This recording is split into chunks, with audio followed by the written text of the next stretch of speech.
Olá pessoal, meu nome é Gregory Carneiro, eu sou professor de filosofia. Esta é a 12ª aula do nosso curso de filosofia voltado para o ensino médio e a segunda aula da nossa minissérie sobre cultura. Na aula passada, a gente falou um pouco do conceito de cultura, como que cultura gira em torno da ação humana, do físico e do mental. Parte física, é claro, ligada às transformações do homem dentro das transformações técnicas, ou seja, o que ele pode fazer com um pedaço de madeira, por exemplo, ou com ferro e as transformações. E também, claro, ligada à parte mental, as construções mentais. Óbvio, o homem ele não faz só coisas que a gente pode pegar, o homem ele cria conceitos também. Se a gente for pensar na parte cultural humana como o não natural na verdade pode abarcar muitas coisas. Então a gente na aula passada a gente começou com esse conceito de cultura dessa maneira, algo bem amplo. Na mesma aula, eu tive a oportunidade de mostrar para vocês como que essa noção de antiguidade, essa noção de cultura na antiguidade, não era bem assim deslocada do natural. Na verdade, cultura era algo, na Grécia Antiga em especial, era algo como uma espécie de treinamento, uma melhoria das qualidades naturais do homem grego. Eu dei um exemplo que era muito interessante nessa questão, que era a agoge espartana. Os espartanos a gente conhece hoje pela lenda que chegou nos nossos dias, em especial em razão de um quadrinho do Frank Miller e do cinema, óbvio, dos 300 de Esparta.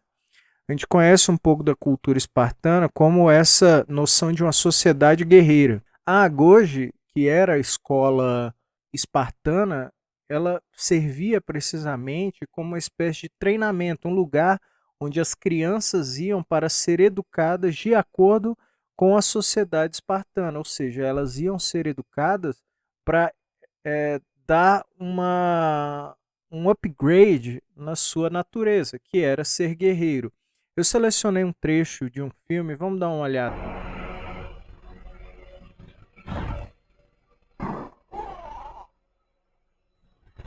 Quando o menino nasceu, como todos os espartanos, ele foi examinado.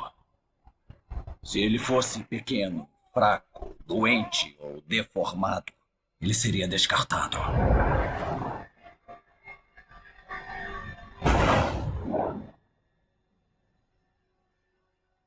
Assim que pôde suportar, ele foi batizado no fogo do combate.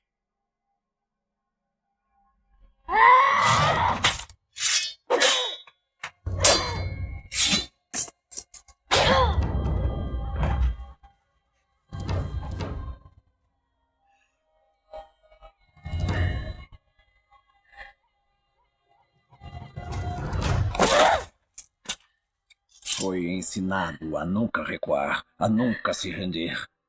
Ensinado que morrer em serviço num campo de batalha por Esparta era a maior glória que ele poderia alcançar em sua vida.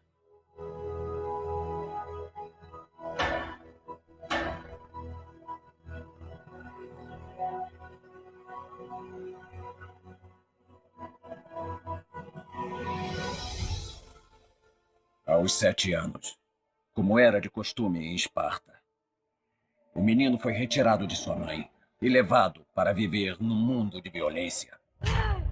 Construído pelos 300 anos da sociedade guerreira de Esparta, para criar os mais fortes soldados que o mundo já conheceu, o Agoge, como é chamado, força o menino a lutar, a passar fome, a roubar e, se necessário, a matar. Com bastão e chicote, ele foi punido e ensinado a não demonstrar dor nem piedade. Era constantemente testado, jogado na selva, deixado para medir sua determinação e astúcia contra a fúria da natureza. Esta foi sua iniciação. Esta experiência para ele era o retorno para o seu povo como um guerreiro espartano. Ou não.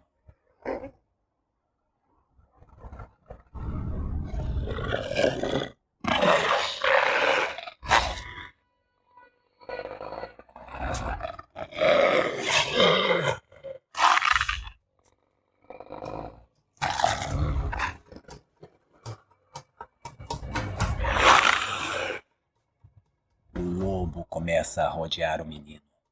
Garras de aço negro. Pelo negro como a noite. Olhos de rubis flamejantes. Joias vindas do inferno.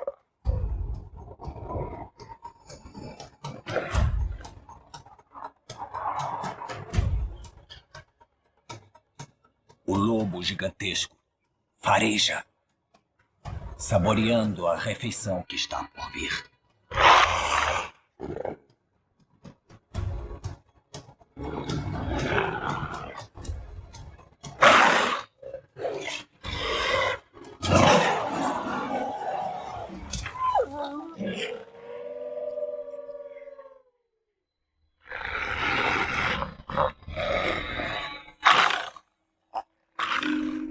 Ele não sente medo, somente a alta percepção das coisas.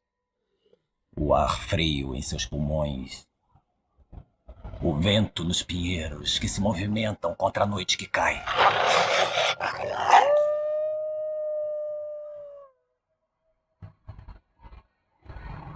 Suas mãos estão firmes, sua postura perfeita.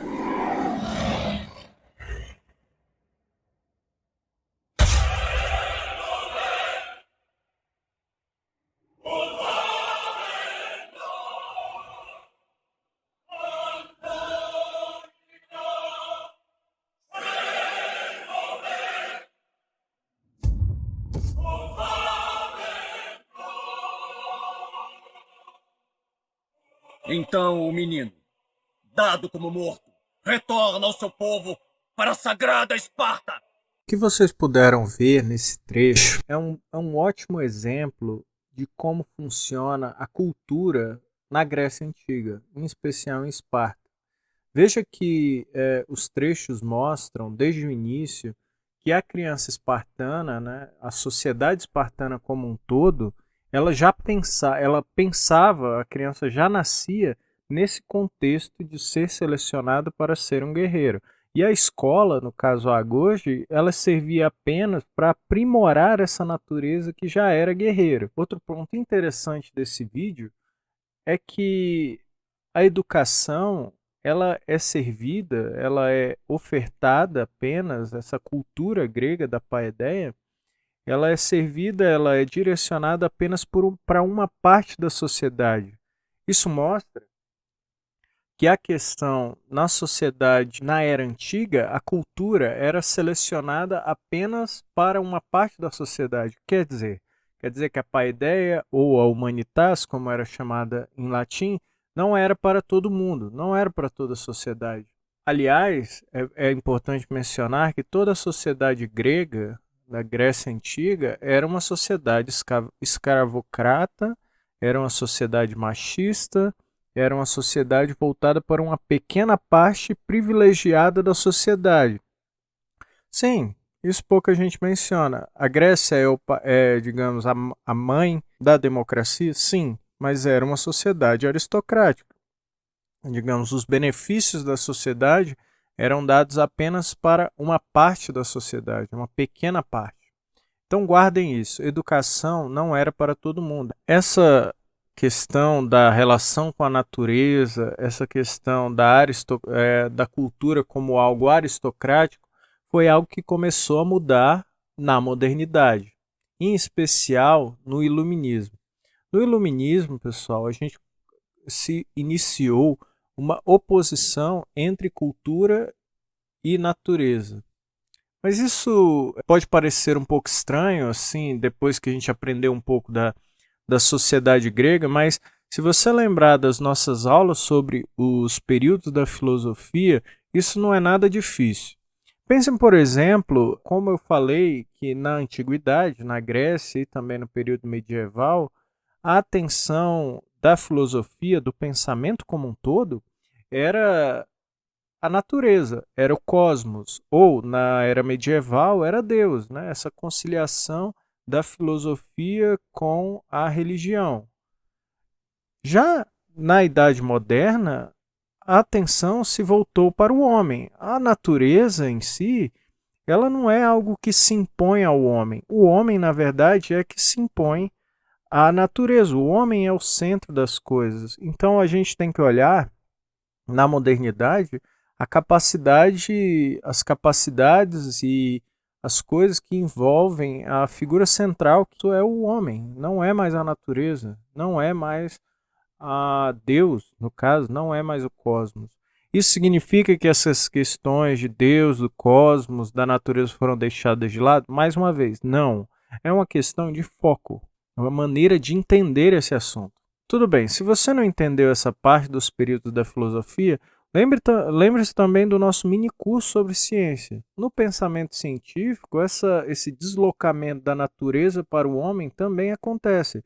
Veja que na ciência feita na antiguidade, naquela filosofia natural, o homem estava apenas para contemplar a natureza. Já o homem da modernidade, esse homem que busca o conhecimento, o cientista, ele não estava apenas contemplando a natureza, não era apenas um saber teórico, não existia essa paz.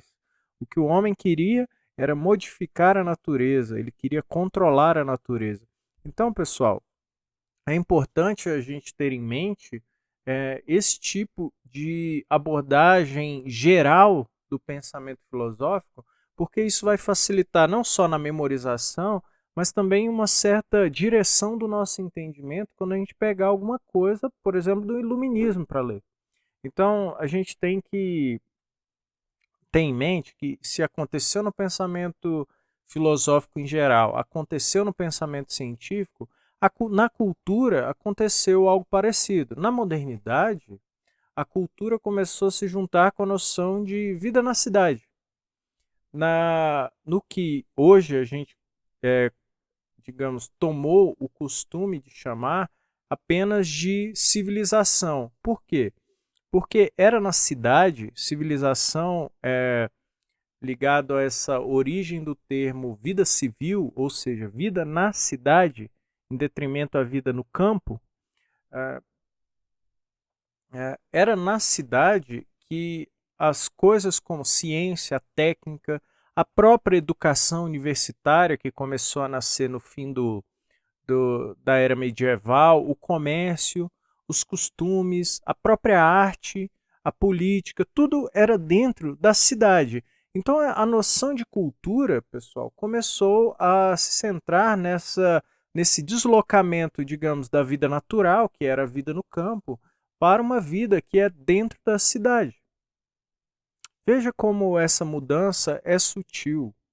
É sutil e ao mesmo tempo altamente influente, vai modificar, na verdade, a maneira como a gente entende tudo que o homem produz. Tudo que o homem produz. Então, tudo bem, o homem grego ele também vivia na cidade, de certa maneira. Você pode me perguntar isso? Sim. Mas a noção de cultura enquanto a reunião desses atributos da cidade, isso começou a nascer na era moderna, em especial com o advento do iluminismo. Veja que o iluminismo, a era moderna como um todo, mas em especial o iluminismo, começou a trazer outras modificações. Lembra, agora há pouco eu disse que a cultura na antiguidade era voltada para uma pequena parte da sociedade. Mas no iluminismo, essa noção começou a mudar. Na verdade, a cultura passou algo a ser feito para todo mundo. E como que isso acontecia? Bom, a gente ganhou novos instrumentos na modernidade.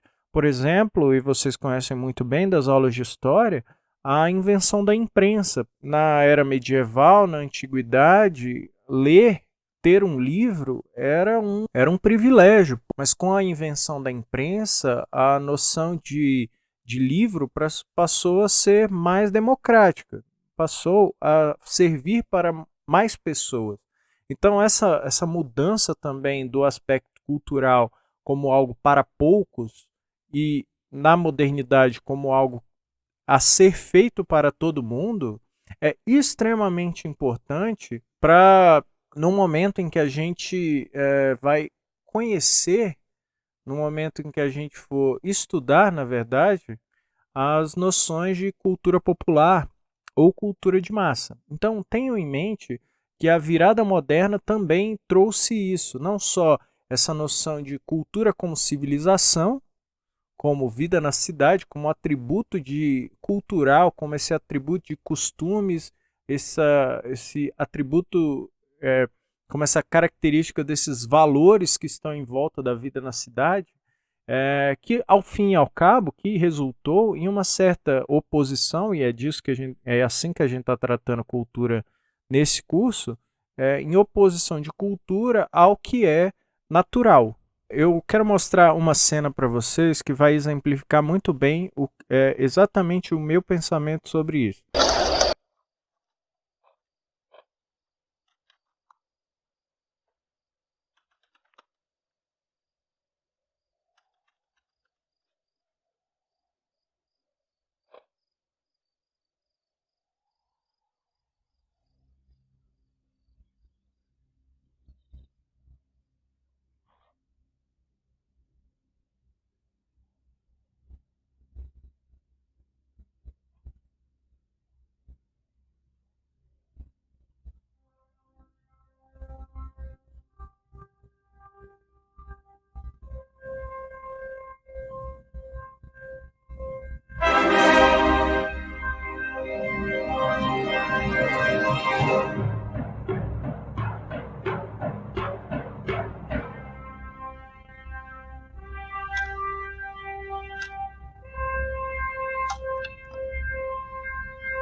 O vídeo que vocês puderam ver é um ótimo exemplo digamos, dessa mudança do homem, daquele homem que apenas observava a natureza, contemplava a natureza, para o homem que agora está no controle. Vocês observem que a figura do macaco não é simplesmente o animal macaco, e sim aquele homem primitivo. Veja como uma noção fortemente, digamos, cientificista da modernidade está implícita nessa pequena cena da Odisseia no Espaço do Stanley Kubrick. A figura do macaco,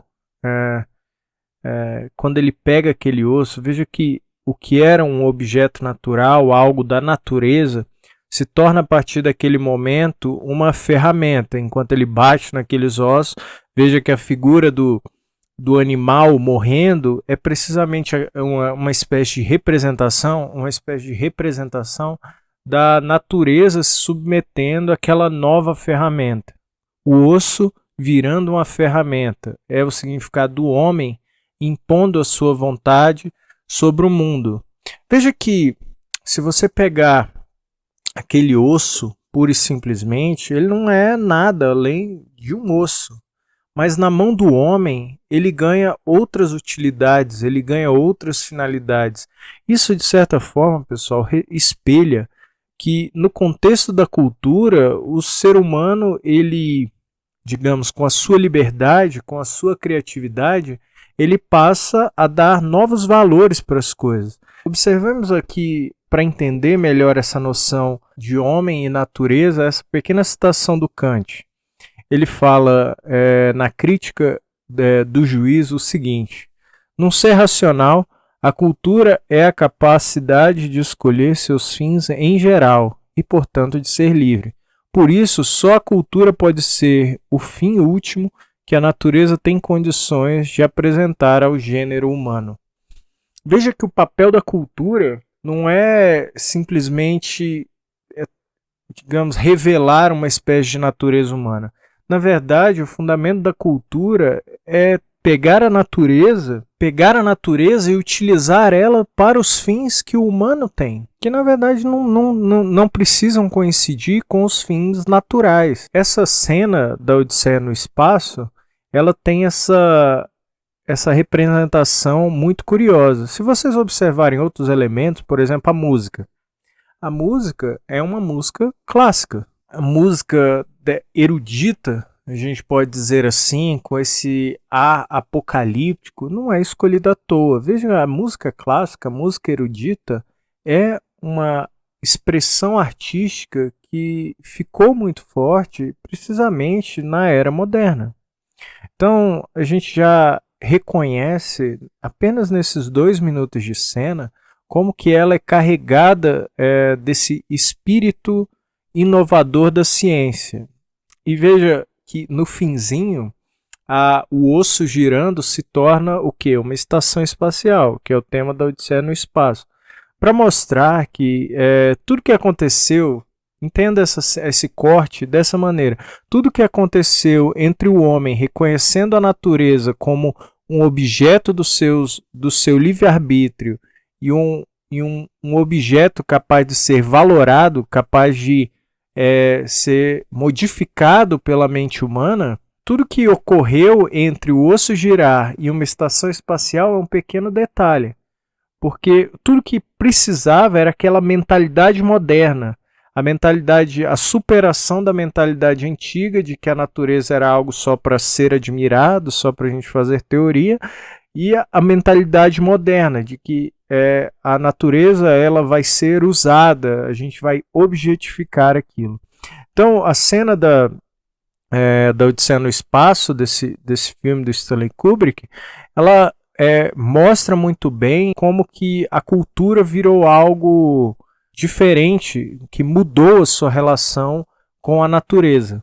O filme é sensacional em mostrar para a gente de uma maneira muito simples. E essa cena, claro, é uma das mais marcantes do cinema mundial como um todo. O que eu quero que vocês guardem? Que a cultura na antiguidade era algo aristocrático e em sua relação com a natureza era harmônico. Na modernidade, a cultura, assim como a ciência, assim como a filosofia como um todo, mudou a sua relação com a natureza e a relação, a partir do iluminismo, se tornou praticamente uma oposição. O homem, no seu livre-arbítrio, na sua capacidade de botar valor nas coisas, já não estava em harmonia com a natureza, e sim em uma certa relação de submissão, a natureza submetida ao homem. E claro, a cultura, a partir da modernidade, se concentrou num foco conceitual que a gente costuma chamar de civilização, ou seja, uma espécie de estilo de vida ligado aos valores da cidade. Ou seja, por quê? Porque é a cidade que concentra a ciência, a técnica, os costumes, a política. Então era isso que eu queria falar com vocês hoje. Guardem isso, essa virada da cultura, porque ela vai servir de uma maneira muito forte para a gente entender o que é uma cultura popular, o que é a cultura de massa, e, em última instância, o que é a crise da cultura contemporânea, principalmente pós anos 80. É isso aí, obrigado.